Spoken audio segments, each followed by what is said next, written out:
बिहार विधानसभा में जनता ने जनादेश दिया एनडीए को और 243 सीटों में से 202 सीटों पर एनडीए को विजयी बनाया। और आज वो ऐतिहासिक दिन था जब नीतीश कुमार ने बिहार के सीएम के तौर पर यानी कि 10वीं बार मुख्यमंत्री पद की शपथ ली। 20 सालों से उनका कार्यकाल चल रहा है लगातार और बिहार की जनता उन्हें बेहद पसंद करती है। लेकिन इस बीच हम बात नीतीश कुमार की नहीं बल्कि खेसारी लाल यादव की करने वाले हैं। जी आपको याद होगा खेसारी लाल यादव ने आरजेडी के टिकट पर चुनाव लड़ा था छपरा विधानसभा सीट से और एनडीए की छोटी कुमारी ने उन्हें 7,500 वोटों से हरा दिया था। लेकिन अब उस हार के बाद खेसारी लाल यादव के तेवर कुछ ठीक नहीं दिखाई दे रहे हैं। जी हाँ, वो खेसारी लाल यादव जो चुनाव में जोर शोर से प्रचार कर रहे थे लेकिन अब उस हार के बाद इतना ज्यादा आहत हो गए हैं कि उन्होंने यू टर्न ले लिया है। और यू टर्न कैसे लिया है? वो कह रहे हैं कि चुनाव तो उन्हें कभी लड़ना ही नहीं था, नेता तो कभी बनना ही नहीं था। इसी पर हम चर्चा करेंगे। मेरे साथ मौजूद हैं रोमा और मेरे साथ ही मौजूद है आंचल मित्तल, जिनसे हम जानेंगे कि वो खेसारी के इस यू टर्न के बारे में क्या सोचते हैं। सबसे पहले रोमा, आपका बहुत स्वागत है। हम आपसे ये जानना चाहेंगे कि खेसारी लाल यादव, जैसा कि हमने कवर किया था कि जगह जगह उतर रहे हैं, सड़कों पर जा रहे हैं, प्रचार प्रसार कर रहे हैं और कह रहे हैं कि भाई मैं आपका बेटा हूँ, मुझे विजयी बनाएं। और उसके बाद उन्होंने क्या किया, अब वो एक इंटरव्यू में कहते सुनाई दिए कि मुझे तो कभी नेता बनना ही नहीं था और ये तो मैंने ऐसे ही ज़बरदस्ती मुझे चुनाव लड़ाया गया। तो क्या कुछ सोचती हैं इस बारे में?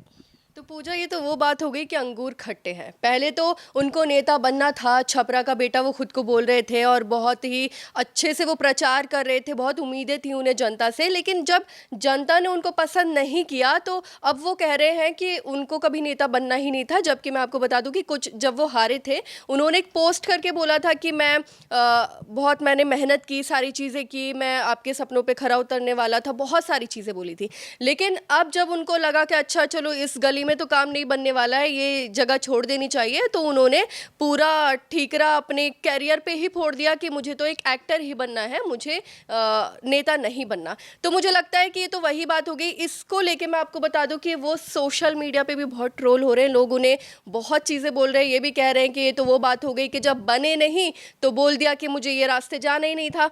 लेकिन मुझे लगता है पूजा कि जनता ने उनको पसंद नहीं किया। और क्यों नहीं किया? शायद उनके काम में कमी थी या फिर उनके जो वादे थे और दावे थे उस पे जनता को भरोसा नहीं था। और अब ये कह देना कि मैं बनना ही नहीं चाहता था नेता, तो मुझे लगता है कि आगे चल के शायद जनता उन्हें दोबारा चांस फिर नहीं देगी। जी हाँ, मुझे लगता है जनता के चांस देने की बात तो दूर है रोमा। मुझे तो ऐसा लगता है कि अब वो उस एज में भी नहीं रहे कि खुद से ही चुनाव लड़ पाएं, क्योंकि एक बार जब आपने चुनाव लड़ा और अब वो चुनाव जब आप हार गए हैं उसके बाद आपने सार्वजनिक तौर पर एक इंटरव्यू में ये कहा कि भाई मुझे तो चुनाव लड़ना ही नहीं था, मुझे तो नेता बनना ही नहीं था। उन्होंने ये कहा है कि मैं दिमाग से नहीं दिल से सोचता हूँ और जो दिल से सोचता है वो कभी नेता नहीं बन सकता। इतनी बड़ी बात उन्होंने कह दी है। और अब वही खेसारी लाल यादव जो सड़कों पर उतर रहे थे, जनता के बीच जा रहे थे, चुनाव प्रचार कर रहे थे और अब जब उन्हें करारी हार का सामना करना पड़ा तो कहीं ना कहीं ये बोल अब सुनाई दे रहे हैं कि मेरे को तो चुनाव लड़ना ही नहीं था। और साथ ही साथ आंचल, आपको याद होगा कि उन्होंने जब ये रिजल्ट आया था तो उसके बाद एक पोस्ट किया था और उन्होंने कहा था कि भाई आपने मुझे जनादेश नहीं दिया लेकिन कोई बात नहीं, मैं आपका बेटा रहूंगा और ज़मीनी स्तर पर कोई ज़रूरत पड़ेगी तो काम करता रहूंगा।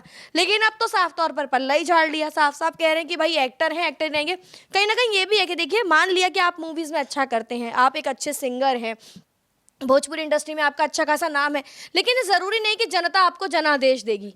और अब आप इतने बड़े एक्टर, इतनी बड़ी प्रोफाइल, आरजेडी की सीट पर टिकट पर आपने चुनाव लड़ा और इस तरह से आपका यू टर्न, क्या कुछ सोचती हैं? मैं ऐसा सोचती हूँ पूजा कि जो खेसारी लाल यादव की ये स्टेटमेंट आई है ये एक तरीके से मजाक ही उन्होंने बना दिया। जो डेमोक्रेसी एक प्रोसेस है, इलेक्शंस एक प्रोसेस है, उसका मजाक उन्होंने बनाकर रख दिया। पहले उन्होंने आरजेडी की एक सीट बर्बाद की, छपरा से वो लड़ने वाले थे। अब अगर हम सोचे अगर वो चुनाव जीत जाते तो फिर इसका क्या होता? क्या वो सच में चुनाव नहीं लड़ना चाहते थे या फिर ये एक बचने का सिर्फ और सिर्फ रास्ता है कि मुझे तो चुनाव लड़ना ही नहीं था? अब इसका मतलब हम ये भी समझ सकते हैं कि उन्होंने अपना 100% दिया ही नहीं चुनाव प्रचार में।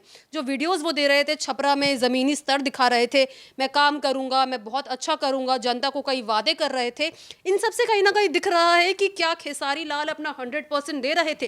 क्या उन्हें सिर्फ और सिर्फ अपने चेहरे के लिए राजनीति में आना था? उन्हें ऐसा लग रहा था कि उनकी फ़ैन फॉलोइंग है तो वो आसानी से जीत जाएंगे।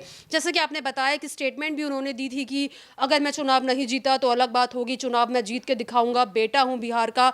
लेकिन अब ये यू टर्न लेना एक मजाक बनाना हो गया और काफ़ी गलत मुझे लग रहा है। अगर आप चुनाव हार भी गए तो आप उस चीज़ की माफ़ी मांग सकते हैं या फिर अगली बार बेहतर प्रदर्शन के लिए बोल सकते हैं। अगर आपको राजनीति में भी नहीं रहना तो आप अलग तरीके से बाहर निकल सकते हैं। लेकिन ऐसा बोलना कि मुझे चुनाव लड़ना ही नहीं था, राजनीति में इंटरेस्ट नहीं था, तो क्या किसी ने आपको ज़बरदस्ती आपका कान पकड़ के चुनाव लड़वाया था? ऐसी तो कोई बात है नहीं। तो ये स्टेटमेंट काफ़ी ज़्यादा गलत उनकी लग रही है और हो सकता है इससे आरजेडी की भावना तो आहत होगी। और खासकर जो जनता, जिन लोगों ने, हालांकि वो कम वोटों से हारे हैं, बीजेपी की प्रत्याशी उनसे जीती है, लेकिन जिन लोगों ने उन्हें वोट दिया था ये उनका भी मजाक बनाना है, जिन लोगों ने उन पर ट्रस्ट करके उन्हें वोट दिया था। जी हाँ, कहीं ना कहीं ऐसा तो नहीं है कि खेसारी लाल यादव को 0 वोट मिले हो, कुछ वोट तो उन्हें मिले ही थे। और कहीं ना कहीं ये जनता की भावनाओं के साथ खेलना हुआ कि आपने पहले तो चुनाव लड़ा, जनता ने आप पर भरोसा, जो भी लोगों ने वोट दिया, यानी कि जनता आप पे भरोसा जता रही कहीं ना कहीं, और आप उन चीज़ों को मजाक में ले रहे हैं, तो ये कतई गलत बात है। और अब मुझे लगता है आरजेडी के लिए भी एक सबक हो गया कि ऐसे लोगों को वो आगे से टिकट ही ना दे जिन्होंने पहले चुनाव प्रचार किया और उसके बाद जब हार हो गई तो जैसे कि रोमा ने कहा कि जब लोमड़ी को अंगूर नहीं मिले तो वो अंगूर खट्टे हैं, और उन्होंने कह दिया कि भाई मुझे तो ये चुनाव लड़ना ही नहीं था। आपका क्या कुछ मानना है अपने खेसारी भैया को लेकर कि उनका ये स्टेटमेंट सही है या क्या कुछ आप सोचते हैं? कमेंट सेक्शन में ज़रूर बताएं, हम लोग ज़रूर आपके कमेंट्स का जवाब देंगे। फिलहाल के लिए सब वीडियो में इतना ही। तमाम ऐसी जानकारियों के लिए ज़रूर सब्सक्राइब करें भारत एक्सप्रेस।